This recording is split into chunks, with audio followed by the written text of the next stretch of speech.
Good morning, fellow mathematicians. Welcome back to another video. That was a close one. I don't want to get flashbacks, alright? You know what I'm talking about. Look at the main channel if you don't know what I'm talking about. We are going to extend ranges of numbers yet again from the naturals to the positive and negative integers. Z, okay? This is what we are going to talk about today, the Z called Z. It's just natural numbers, including all the negatives, and with extending those numbers there are a lot of things that we need to take care of now. A lot of new rules and a lot of cool other extensions, alright? Because something that didn't work before does now work magnificently on the whole of the positive and negative integers. We are going to dive right in. Let us go ahead and talk about the operations. What about addition? I mean, 1 plus 2 is 3, it's still in Z, okay? Does work out. What about 2 minus 3? It's negative 1. Oh, cool. This is also in here. I'm talking about the addition, alright? But maybe you have heard that I said 2 minus 3. Well, Papa Flammy, Flammable Maths. Do people call me Papa here? I do suppose so. They still do, at least for now. You did subtraction, right? You didn't do adding. You're wrong on this one. I mean, you're right on this one, but you're also wrong on this one. I did do addition. What I did exactly is apply the inverse operation here. Inverse operation is just the operation that you can apply to a regular operation, for example addition, to kind of get rid of it. I mean, if you take 3 apples and then I'm going to take them away from you, you're going to have 0 apples. That's what you call the identity with respect to the addition. That has to do with abstract algebra. It's a bit complicated, maybe a tiny little bit. With numbers it's okay, with letters it's a bit harder, alright? But other than that, I was talking about the inverse operation to regular operation, okay? Maybe you can think of another inverse operation that would come to mind. So for the multiplication, maybe that's the division. It's the inverse operation of the multiplication. It's there to get rid of the multiplication, basically, to get rid of all the things after doing the multiplication. Now addition works, multiplication works. I mean, 2 times 1 is 2, it's still in here. 2 times negative 2 is negative 4, maybe you know that. Negative times positive is negative. We're going to talk about this later. It's going to be negative, it's somewhere here. Does work out, negative 4 is in there. So multiplication and addition are still defined everywhere in the positive and negative integers. I mean, that's cool, and nothing about that will really change up until the real numbers. I mean, extending those ranges of numbers also had an extension of operations come with it. So that's an important thing you might want to take with you. Now for the subtraction, okay?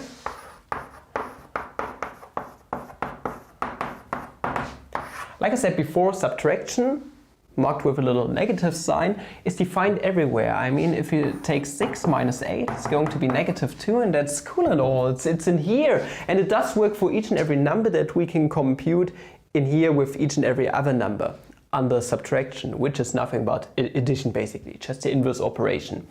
So this does work out. That is cool. By extending our numbers to the negative range, we have also extended the amount of operations we can use in here that are valid for all numbers, okay? Before we couldn't subtract numbers all the way along in the naturals because 3 minus 4 gave negative 1. It's not in the natural numbers, didn't work out. But now it does work out by adding the negative numbers. And maybe you can guess already, if we are about to extend those positive and negative integers to the rationals, we are going to get the inverse operation of multiplication, the division. We are going to get it for completely free, just by adding a few new numbers to all of this.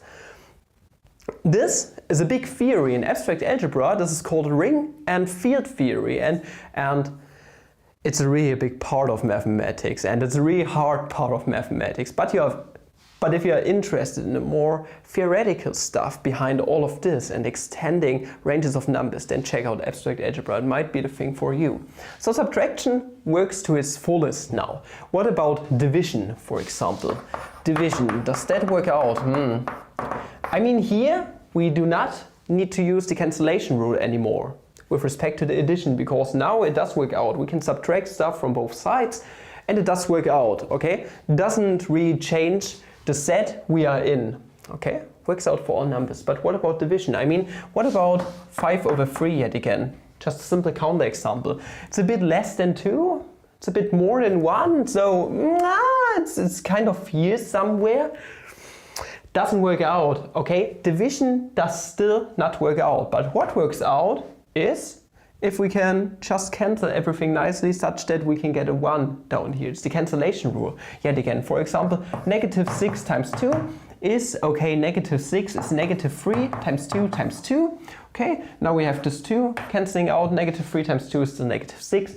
Works out nicely. Works out pretty nicely. Alright, cancellation rule still works, but we still can't divide by everything here in the positive and negative integers. This is why we need the rational numbers, why we need to extend even more. Those were the operations. What about all the rules that we have discussed before? Associativity, commutativity, distributivity. They all still work in here. They all work up until the real numbers. So nothing really to talk about, just a few special cases that we are going to discuss today.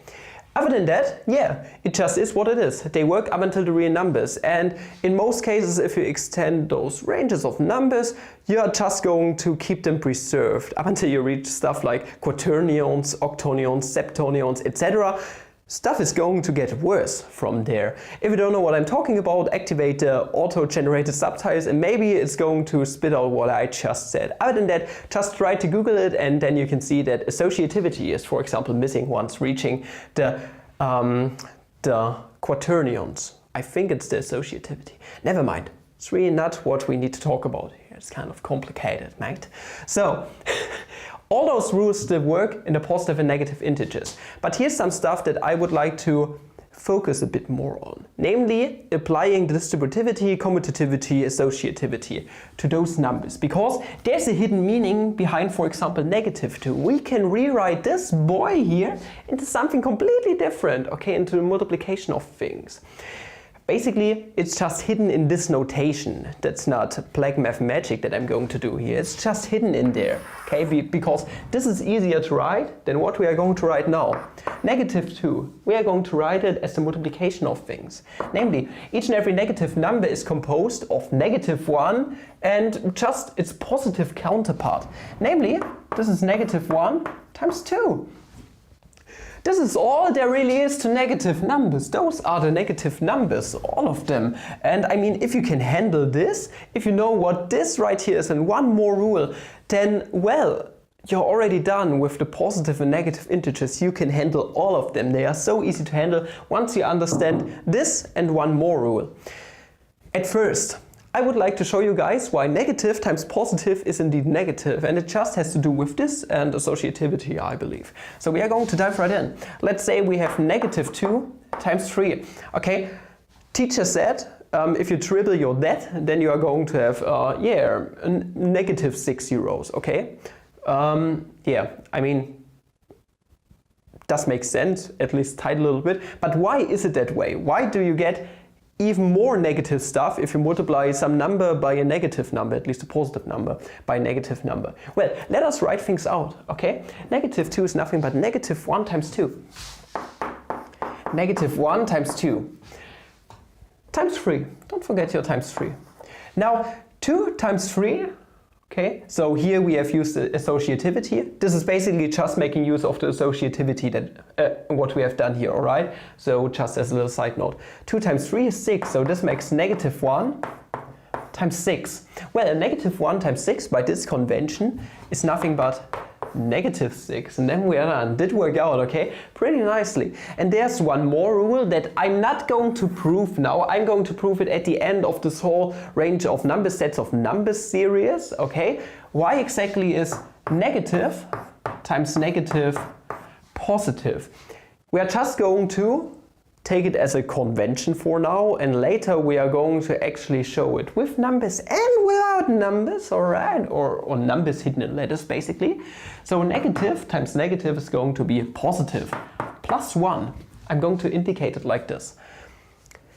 Meaning overall, we can make use of this rule right here and all the other rules, associativity, commutativity, to actually derive like an algorithm basically for all numbers. For example, -6 times -2. Okay, by what your teacher said, okay, if you could just go by the things that your teacher says, it's going to be +12. But why is it that way? We are going to make use of this rule and this rule, basically. So 6 and -6 is nothing but -1 times 6. I'm terribly sorry. Now times -2 is -1 times 2. Now we are going to make use of the commutativity. So many rules to remember. We are going to just interchange those two. It does work out, all right, giving us -1 times -1 times 6 times 2. Now -1 times -1 per this rule is going to give us, well, +1. Meaning, this is +1, no. This is equal to +1, okay, it's just a 1. 6 times 2 is 12. 1 times something is just a something in itself, makes 12. -6 times -2 is going to give us 12. And then we are done. This basically already concludes the most important rules in here. So if you know about this, you basically can also deal with commutativity under addition, blah blah blah. And this is what we are going to talk about next. Commutativity between positive and negative numbers, basically under addition, is something that many teachers explain wrong. Teacher says most of the time, at least that's what I still remember from my school experiences. If we have 3 times 2, my teachers back then said, well, you can't use the commutativity rule because, well, that would mean that you would get 2 minus 3, and that's kind of, yeah, it's a bit of a contradiction, right? This is 1, this is -1, ain't working. Yeah, you're right on this, but just because you made use of the completely wrong rules. And here is just where this rule comes in yet again. Negative times positive gives us negative. We can rewrite -2 as +1 times -2. Gives us -2 yet again. Nothing does change. And this is hidden behind notation basically yet again. This is 3 plus -2. And now it makes way more sense, right? I mean, we know that under addition commutativity holds, meaning we can rewrite this as -2 plus 3, just interchanging those two parts. And here, using the associativity, getting rid of all those parentheses gives us -2 plus 3. Well, taking 2 apples away from your 3 gives us 1 apple. Does work out. Works out just like the left-hand side. That's the cool thing. I mean, it does work out nicely, and it's just a bit of calculation, okay, really. And if you can handle this, you can handle way more math problems, because this is one thing that many students really struggle with, just understanding the basic rules. This is why I'm making this little series here on the basic rules. Other than that, we also have like the distributivity law, and this is where many students have immense problems with just simple distributivity. For example, -3 plus 2. -3 plus 2. I have seen terrible things over time, so terrible things. I don't know what they do all the time, but some students just completely ignore the negative sign, make a plus out of that, or they just drag the negative sign to the 3 to get overall -1. Really doesn't make any sense.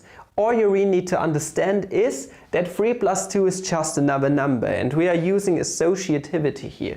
3 plus 2 is 5, and this is just parentheses 5, so -5.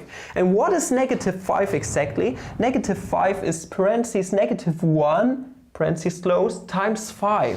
Meaning overall, let us rewrite this, and let's derive how we can get to a final expression. This is nothing but -1 times 3 plus 2. And after this small step, everything is just so much more apparent than before. Now we can make use of the distributivity. That's the multiplication of things, and here we have addition in here. -1 times 3 plus -1 times 2. Let us write everything out. This is -1 times 3 plus -1 times 2. -1 times 3 is nothing but -3. And then plus -2. Plus -2 is per, let me see, where did we have the rule? Yes, we had it up here. It's just plus -2 is just -2 overall. I'm terribly sorry. -3 minus 2 is -5. And it does work out, just what I said before. You can also calculate stuff here together and then track the negative sign on there and it works. But as soon as there do appear letters, for example, beta, gamma, delta, sigma balls, then everything just collapses for most students because there ain't numbers anymore. It's not easy anymore for whatever freaking reason, alright? But if you just know about those simple rules, everything about negative numbers is basically at the palm of your hands, okay? Just at the palm of your hands. Other than that, we have talked about multiplication here. Also, if the division is satisfied here, so like cancelling out everything to 1 down here in the denominator, then we can also deal with division, basically. For example, -6 over -2. I mean, 6 over 2 is going to cancel out completely to a 3. And negative over negative. I said before that division is basically just multiplication, just how subtraction is just addition. And there's one simple rule that we need to follow here, namely that 1 over -1 is nothing but -1 over 1. Okay, we're going to go into more detail why this right here is what it is in the rational numbers, nothing but -1. Meaning overall, what we have here is -6 over 2 times -1. So we have 1 over -1 is -1. We are going to drag it to here. You can bring this -1 to the front. You can use the commutativity. Negative and negative becomes positive to land at exactly 6 over 2, which is 3. And then it works out. Just a little side note on division in the positive and negative integers.